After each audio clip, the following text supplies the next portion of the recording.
Class first year chapter 5 circular motion. और आज का topic real and apparent wait.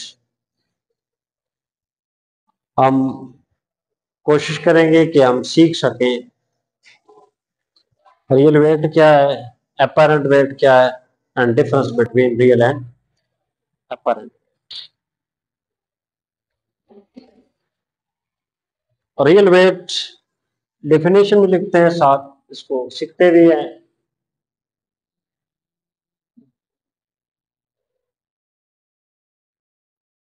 Real wait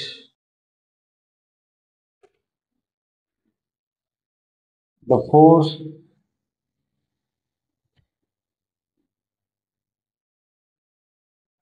exerted by earth। Force exerted by earth वो actually क्या होता है? ग्रेविटी होता है। फोर्स ऑफ ग्रेविटी है सिंपली ग्रेविटी, ग्रेविटेशनल फोर्स। आप ये भी कह सकते on an object, on an object.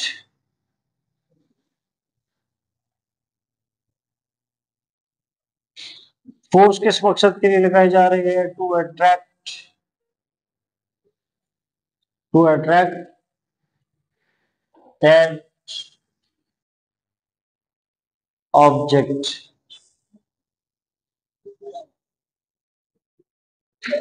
Towards its centre. मतलब के centre of earth.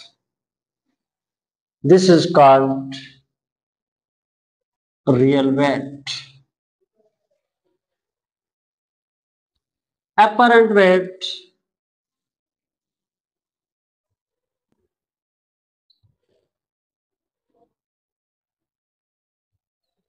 weight is that weight। ये भी फोर्स ही है, चाहे रियल वेट है चाहे apparent weight है, it is a force. Force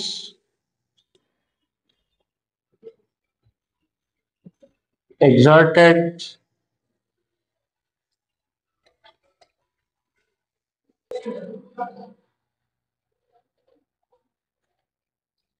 force exerted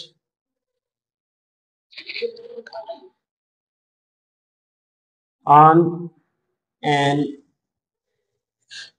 object to prevent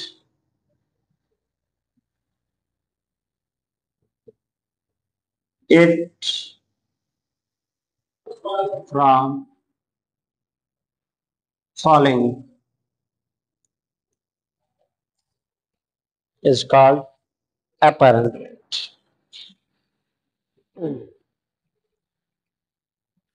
देखिए,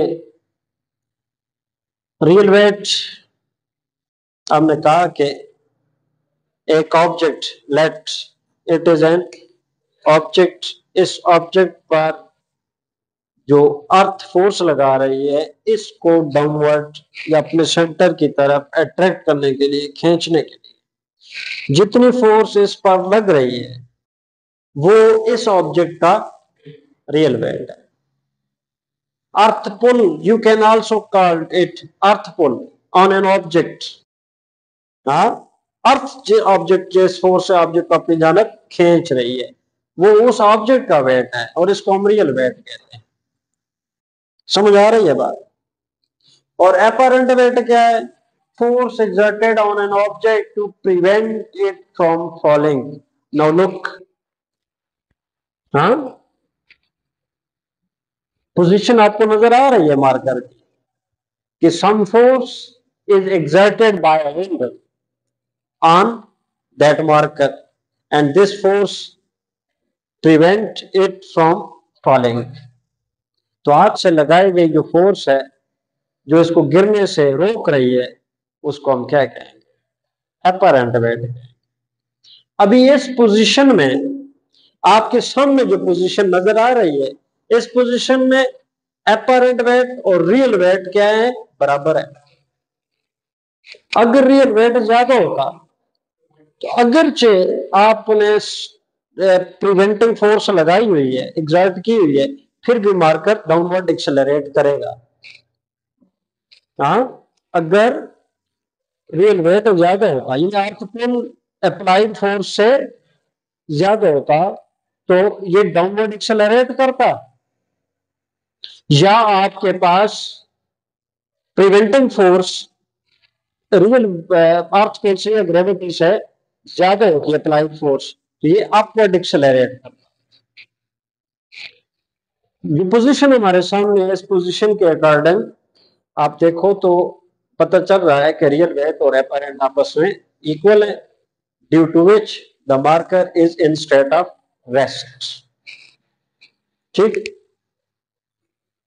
अब हम इसको थोड़ा सा मजीद एक्सप्लेन करेंगे। ये जो तीन सिचुएशंस मैंने बताई हैं, तीन किस्म की सिचुएशंस, कि मार्कर अगर स्टेट ऑफ रेस्ट में है तो क्या हो रहा है, अपरेंट वेट और रियल वेट बराबर है, आपस में बराबर है, नेट फोर्स जीरो है, इनकी रिजल्टेंट फोर्स जीरो है। रिजल्टेंट फोर्स जीरो जब होती है तो न्यूटन सेकंड लॉ कहता है नेट फोर्स अमल करे तो एक्सेलरेशन प्रोड्यूस होता है। तो यहाँ नेट फोर्स जीरो है, एक्सेलरेशन इसका कितना होगा, जीरो होगा, इसका एक्सेलरेशन जीरो है। अपरेंट वेट और रियल वेट इक्वल है, समझ आइए, जितना रियल वेट है उतना ही अपरेंट वेट है, जितना अपरेंट है उतना ही रियल है। अगर ये डाउनवर्ड मूव कर रहा हो, इसका मतलब क्या है, real weight greater than apparent weight, और ये डाउनवर्ड जा रहा है, some net force acting upon it, कोई रिजल्टेंट फोर्स है जो इस पे अमल कर रही है। तो नेट फोर्स अमल कर रही है तो it means it has acceleration. हाँ, अगर ये अपवर्ड जा रहा है तो apparent weight is greater than real weight, फिर भी एक्सेलरेशन है, because net force acting upon the marker. सही है, इसको हम अंडरस्टैंड करने के लिए एक एलिवेटर लिफ्ट की एग्जांपल लेंगे, ठीक है, जो कि हमारी बुक में डिस्कस किया हुआ है। एलिवेटर एक क्या होता है, एलिवेटर एक बॉक्स नुमा चीज है ना, ऐसा ही है कि नहीं, एक रूम है, और लिफ्ट लिफ्ट एक रूम होता है, कमरा होता है, जिसको किसी रोप की मदद से हैंग किया होता है। कुछ इस तरह इसकी एडजस्टमेंट होती है कि elevator can move upward and downward and can be in state of rest, रुक भी सकता है, तीनों हालतों में हो सकता है। एलिवेटर लेफ्ट से होता है, रुकी हुई हालत में भी होता है, स्टेशनरी पोजीशन में भी होता है, डाउनवर्ड मूव करते हैं, अपवर्ड मूव करते हैं। इसलिए इसकी एग्जांपल हम ले रहे हैं ताकि इससे हमें आसानी से अंडरस्टैंड किया जा सकता है, ये हमारा जो कंसेप्ट है इसे। अब ऐसा करते हैं कि यहाँ पर इस रूम के अंदर एक आप स्प्रिंग बैलेंस हैंग कर देते हैं। स्प्रिंग बैलेंस क्या है, मेजरिंग इंस्ट्रूमेंट है which is used to measure the weight of an object. Weight measure करने का इंस्ट्रूमेंट होता है स्प्रिंग बैलेंस। सही हो गया जी, और इस पे रीडिंग मौजूद है, यहाँ पर इसका ये 0 रीडिंग है, लेट ये 5 है, 10, हाँ, 20, 30, 40, 50, 60, यानी मैक्सिमम रीडिंग ये हमें जो दे सकता है वो 60 न्यूटन तक दे सकता है। अब ऐसा करते हैं कि इसके साथ, इस स्प्रिंग बैलेंस के साथ फर्ज करें कि एक ऑब्जेक्ट ऑफ मास m इसको आप हैंग कर देते हैं। इसको जब आप हैंग करेंगे ऑटोमेटिकली जो इसकी मिडल है वो डिफ्लेक्ट हो जाएगी। मैं फर्ज करो इसको डिफ्लेक्ट कर देता हूं 0 से, पहले 0 पे थी और ये डिफ्लेक्ट होके कहां पे आ गई है, 20। यानी ये जो पोजीशन है, इस पोजीशन में ये मेजर कर रहा है। पहले तो बात यह है कि हम इसके डिफरेंट केसेस ले रहे हैं, तो केस नंबर आप 1 लेंगे। केस है कि जो लिफ्ट है, हाँ, लिफ्ट किस हालत में है? At rest. अगर लेफ्ट एट रेस्ट है तो इसका एक्सेलरेशन कितना होगा? जीरो होगा। अगर एक्सेलरेशन जीरो है तो इसका मतलब ये हुआ कि इस पर जो नेट फोर्स है वो भी जीरो हो जाएगी। तो फिर कितनी फोर्सेस इस पे अमल कर रही हैं? दो फोर्सेस अमल कर रही हैं, एक डब्ल्यू और एक यहां पर जो वो है टेंशन प्रोड्यूस हो रहा है। एक्चुअली जो टेंशन है यही अपरेंट वेट है, क्योंकि टेंशन इसको गिरने से रोक रहा है। रोप के अंदर या स्प्रिंग के अंदर जो टेंशन प्रोड्यूस हो रही है वो उसको स्टॉप कर रहा है फ्रॉम फॉलिंग। तो ये दोनों क्या है? इक्वल है। T is equal to W. हाँ, तो T डब्ल्यू को शिफ्ट करें is equal to W is equal to zero. इन दोनों का जो रिजल्ट आ रहा है वो क्या है? जीरो है। रिजल्ट जीरो है ना? किस कौन से पोजीशन में? When left at rest. बात हम इसकी इनसाइड स्प्रिंग बैलेंस की करेंगे। पहले बात जस्ट ऐसे कहते हैं कि जब लेफ्ट एलिवेटर रेस्ट में होगा तो इनसाइड लेफ्ट एलिवेटर आप जो पोजीशन देख रहे हो, जब एक मास को आप हैंग करते हो आपको एक 20 न्यूटन रीडिंग मिल रही है, यानी वेट ऑफ दैट ऑब्जेक्ट जिसको आपने इसके साथ हैंग किया हुआ है वो कितना है? 20 न्यूटन है। और रेस्ट कंडीशन में एक्सेलरेशन, क्योंकि मूव तो नहीं कर रहा, एक्सेलरेशन जीरो है। जब एक्सेलरेशन जीरो है तो नेट फोर्स यानी रिजल्टेंट फोर्स भी क्या है? जीरो है। तो इसका मतलब है टेंशन, टेंशन एक्चुअली क्या किसको रिप्रेजेंट कर रहा है?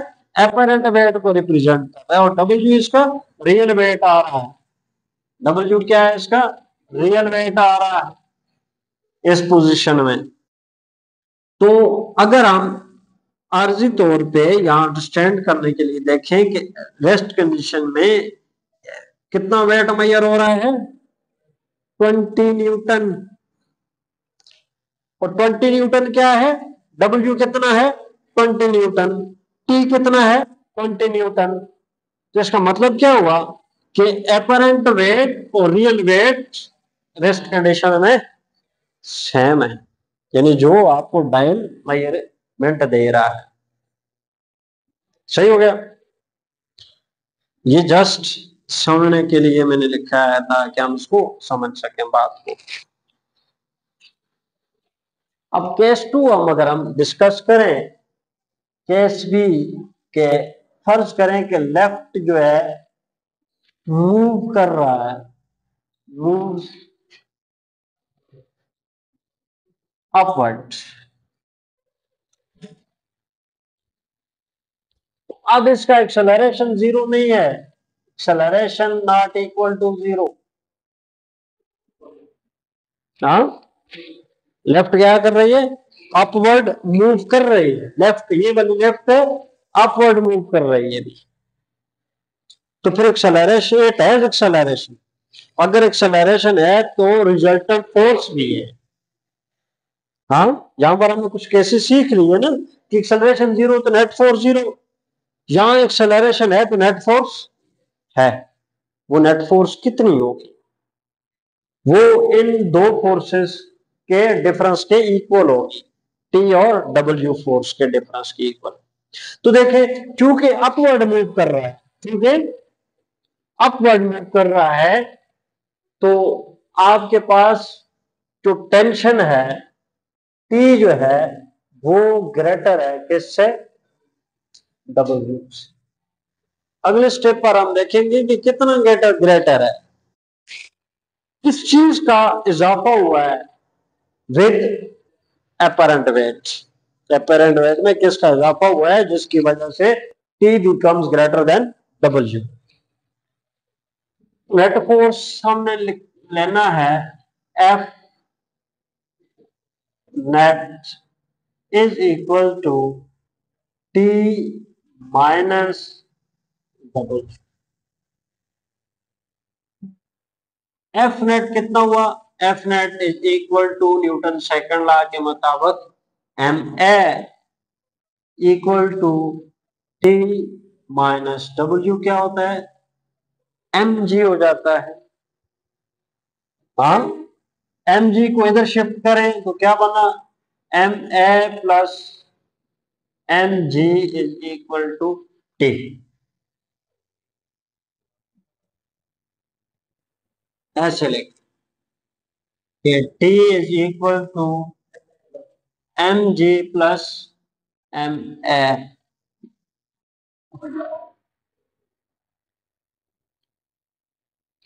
लुक एट हियर, जब लेफ्ट रेस्ट में था T and W, W is equal to M G, यानी T is equal to M G, आपस में इक्वल थे। अब जब लेफ्ट अपवर्ड एक्सेलरेट कर रही है विद एन एक्सेलरेशन ए, कुछ एक्सेलरेशन है, इस एक्सेलरेशन के साथ अपवर्ड मूव कर रही है, तो उस पहले जब रेस्ट में था तो T was equal to only M G. अब एम जी के साथ कुछ एडिशनल फैक्टर एम ए आ चुका है, ये डब्ल्यू के साथ ऐड होता है तो तब टी के बराबर है, अदरवाइज डब्ल्यू क्या है, कम है, यानी रियल वेट कम है। इस केस में रिजल्ट ये इससे निकलता है कि जब लेफ्ट अपवर्ड जाएगी तो apparent weight is greater than real weight हो जाता है। अगर कैलकुलेट करके देखें कि मास को फर्ज करें कि एम को आप ले लेते हैं कितना, 5 किलोग्राम ले लें, और एक्सेलरेशन आपने माना हुआ है वो नेट 2 मीटर पर सेकंड स्क्वायर, तो फिर टी कितना हुआ, टी इज इक्वल टू, हाँ, 5 मल्टीप्लाई जी को आप 10 ले लें प्लस एम कितना होगा 5 मल्टीप्लाई 2, तो T is equal to 50 plus 10, T is equal to 60 newton. देखो, जब आपके पास क्या हुआ, ये था रेस्ट में था, उस वक्त टी 20 था। अब जब लेफ्ट अपवर्ड मूव कर रही है तो टी हमारे पास कितना आ रहा है, 60 न्यूटन आ रहा है। समझ आई बात है। अगला केस हम लेते हैं, इस फैक्टर का इजाफा हुआ है किसके साथ, टेंशन वो इंक्रीज इस फैक्टर की वजह से हुई है। सी पार्ट के लेफ्ट मूव्स डाउनवर्ड,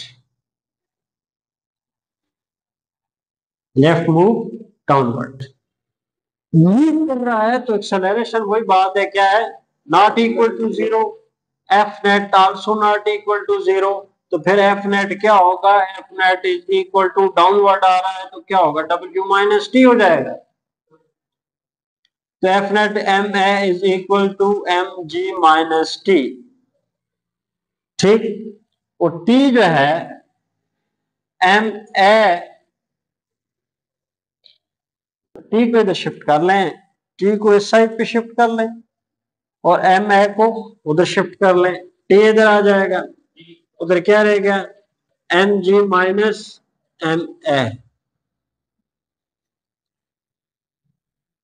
कि M G real weight, M G क्या है, रियल है, रियल वेट में से इस फैक्टर को अगर आप माइनस करते हो, सब्ट्रैक्ट करते हो, तो तब जाके टी के बराबर होता है। अगर सब्ट्रैक्ट आप नहीं करते तो फिर टी क्या है, लेस देन डब्ल्यू है, ये यानी डाउनवर्ड मोशन में apparent weight is less than real weight. समझ आ रही है बात। एक और केस बना लेते हैं, उसको डी बना कहते हैं, डी केस, इसको एक खास नाम दे दें, special case, special case, special situations. ये वो केस है, देखो डिफरेंट केसेस आपने रखे, पहला case A equal to zero, दूसरे में A not equal to zero, तीसरे में भी A not equal to zero है। इन दोनों केसेस में बी और सी केस में लेफ्ट मूव कर रही है विद एक्सेलरेशन ए, यहाँ एक्सेलरेशन है, इन दोनों में है। वो अलग बात है कि जब अपवर्ड मूव करती है टेंशन इंक्रीज हो जाती है, और जब डाउनवर्ड मूव करती है तो टेंशन डिक्रीज हो जाती है then real wait.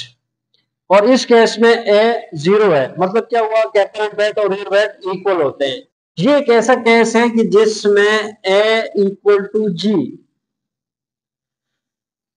Linear acceleration is equal to gravitational acceleration. Gravitational acceleration कौन सी बॉडीज रखती हैं? Which bodies contains gravitational acceleration? तो आंसर आप कहते हो कि the bodies which fall freely has gravitational acceleration. इसका मतलब ये हुआ कि ये वो केस आ जाता है जिसमें एलिवेटर किसी फोर्स के तहत मूव नहीं करेगी, एक्सटर्नल अप्लाइड फोर्स यहां पर नहीं होगी, कंटेक्ट फोर्स नहीं होगी। फोर्सेस है तो सही, इससे हम इनकार नहीं कर सकते कि एलिवेटर पर फोर्स नहीं लग रही और एलिवेटर लेफ्ट गया डाउनवर्ड आ रहा है, फोर्स नहीं लग रही, ये नहीं कहा जा सकता। यूं कह सकते हो कि कोई कंटेक्ट फोर्सेस पर अमल नहीं कर रही। कुछ फोर्सेस कंटेक्ट फोर्सेस होती हैं और कुछ नॉन कंटेक्ट फोर्सेस होती हैं। कंटेक्ट फोर्सेस इससे क्या हो जाती है, जीरो हो जाती है। इसकी सादा इसको अंडरस्टैंड करने के लिए सिंपल सा इसको एग्जांपल हम पेश करेंगे कि फर्ज करें ये जिस रोप से जिस ट्रेन से हैंग किया हुआ है ये रूम आपका, ये बॉक्स, ये रिवेटर, इसको आप काट दो, हाँ सडनली इसको काट दो। जब इसको अचानक से काट दोगे तो कंटेक्ट फोर्स क्या हो जाएगी, जीरो हो जाएगी। अब ये जो रूल है, ये रूल, ये स्प्रिंग बैलेंस और ये मास जो उसके साथ हैंग किए हुए है, ये तीनों चीजें और भी जो कुछ इसके अंदर है, या कोई ऑब्जर्वर है जो इसको ऑब्जर्व कर रहा है, ये ऑब्जर्वर भी, ये all of these will fall downward with same acceleration, which is called gravitational acceleration. तब जो एक्सेलरेशन ए है वो इक्वल हो जाता है जी के। ये बात तो आपको समझ में आ गई कि जब आप रोप को काट देते हो, तो ये फ्रीली फॉल करता है, और हर object, this room, spring balance, mass attached to the spring and the observer inside the room, all these will fall with same acceleration, that is called gravitational acceleration. जब ये सिचुएशन हो जाती है तो हमारा ये वाला एक्सेलरेशन ए तीनों केस में किसके बराबर हो जाता है, जी के बराबर हो जाता है। अब अगला जो पॉइंट, एक पॉइंट आपको समझा दिया कि ए जी के बराबर कैसे। अगला पॉइंट ये है कि इस दौरान यहां पर जो ऑब्जर्वर है, यहां पर जो ऑब्जर्वर है वो ये ऑब्जर्व करेगा कि needle of the spring show zero reading.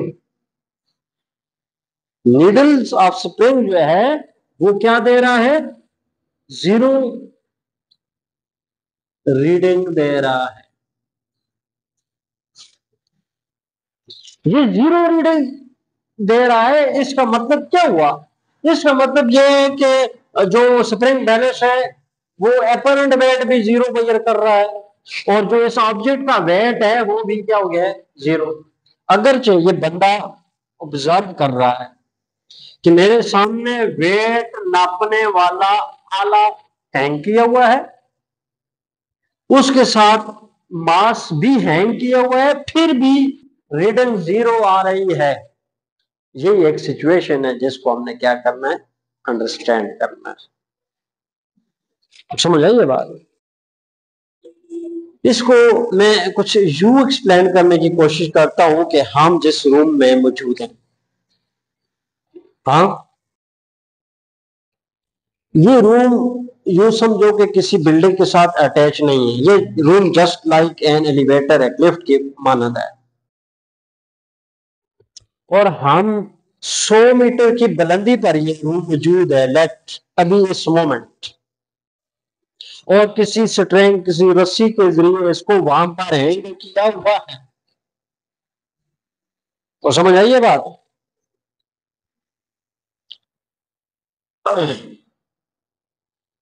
एक बायर ऑब्जर्वर मौजूद है, एक ऑब्जर्वर बायर मौजूद है जो इस रूम और इनसाइड द रूम सिचुएशन को ऑब्जर्व करेगा।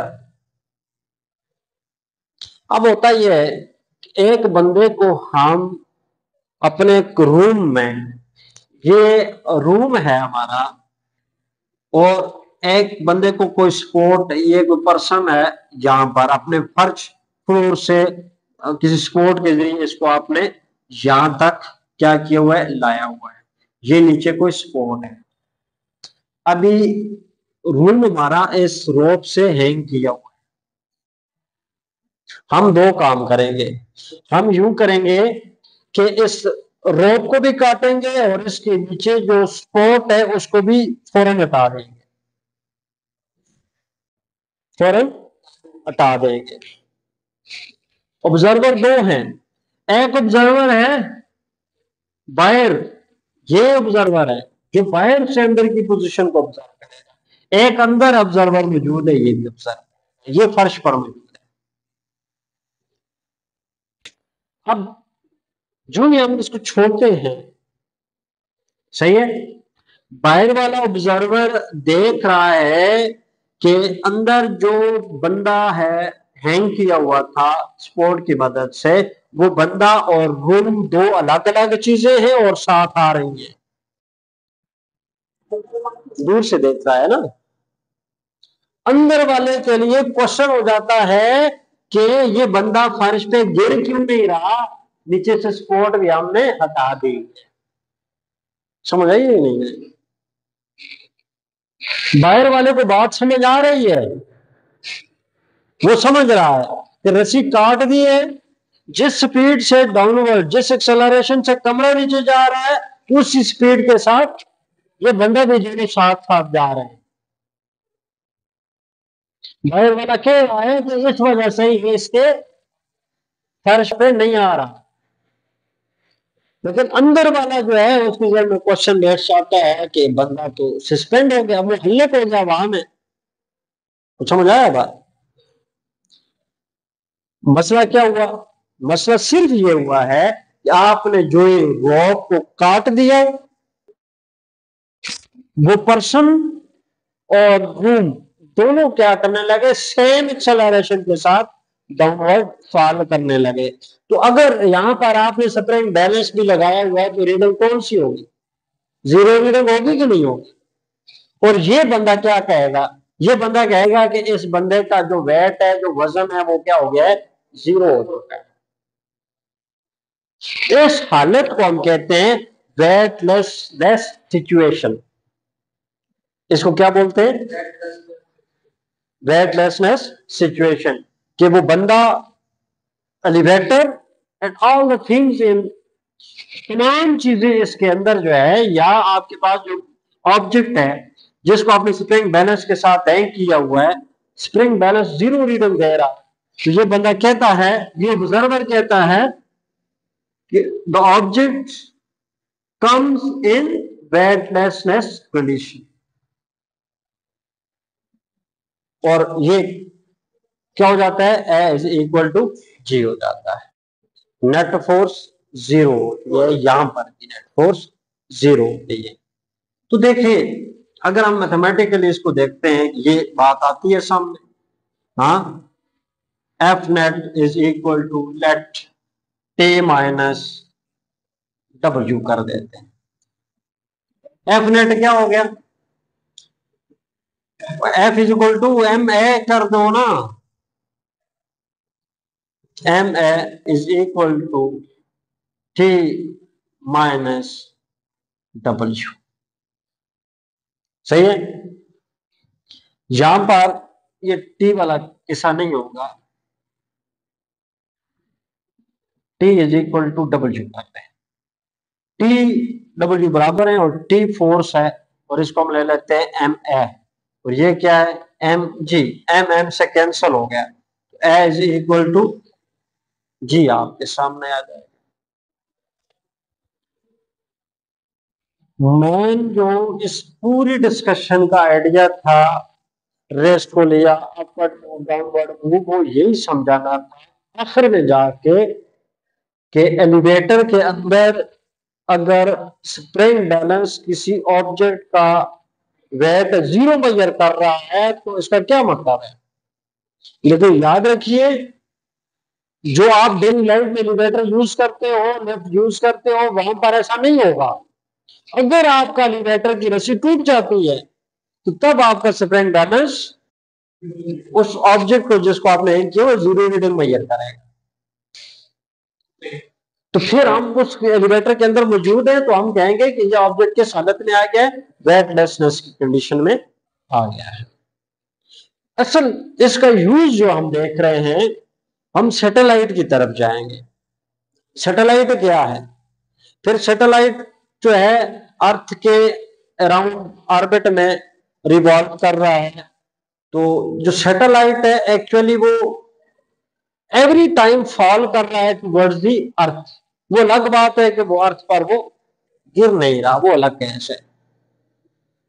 सैटेलाइट एक फ्रीली फॉलिंग ऑब्जेक्ट होता है। तो सैटेलाइट के अंदर तमाम चीजें किस हालत में होती है, वेटलेसनेस कंडीशन में। इससे हम ये सीखने का मतलब हमारा ये है कि वो वेटलेस हो जाती है।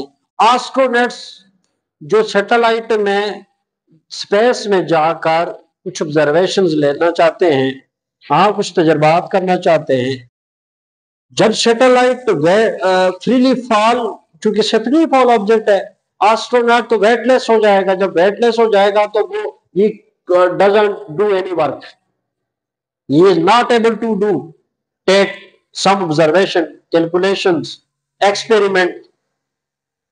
सामने क्या करना होगा, उस जो साइंटिस्ट है उसको इस काबिल बनाना है कि कुछ वर्क कर सके। तो वर्क कब कर सकेगा, जिस तरह अभी हमें ग्रेविटी मुयसर है, हम फर्श पे खड़े हैं, हम वर्क कर सकते हैं, हम चल सकते हैं, हम कुछ उठा सकते हैं। हाँ, इसी तरह ये पोजीशन उसको मिलेगी तो तब उसकी हालत तो ऐसी हो चुकी है कि वो वेटलेस में आ चुका है, ग्रेविटी उसको मिल नहीं रही। इसका मतलब क्या हुआ कि वहां पर ग्रेविटी क्या हो गई है, खत्म हो चुकी है। और वो जो सिस्टम है जिसके अंदर वो ऑब्जेक्ट वेटलेसनेस हो चुका है, तो हम कहेंगे कि फ्री फ्रॉम ग्रेविटी है। कौन सा सिस्टम है, फ्री फ्रॉम ग्रेविटी, उसमें कोई ग्रेविटी नहीं है। वो बंदा उस वक्त इस काम करने के काबिल होगा जब उसको ग्रेविटी मिलेगी, वो वेटलेस की कंडीशन से बाहर आएगा, तब जाके वो कुछ काम करने के काबिल। फिर हम उसको ग्रेविटी देंगे, वो जो ग्रेविटी उसको प्रोवाइड की जाएगी, that is called artificial gravity. But जितनी बातें हमने की हैं ये नेक्स्ट कमिंग हमारे टॉपिक्स बनेंगे। ठीक, दैट्स ओके।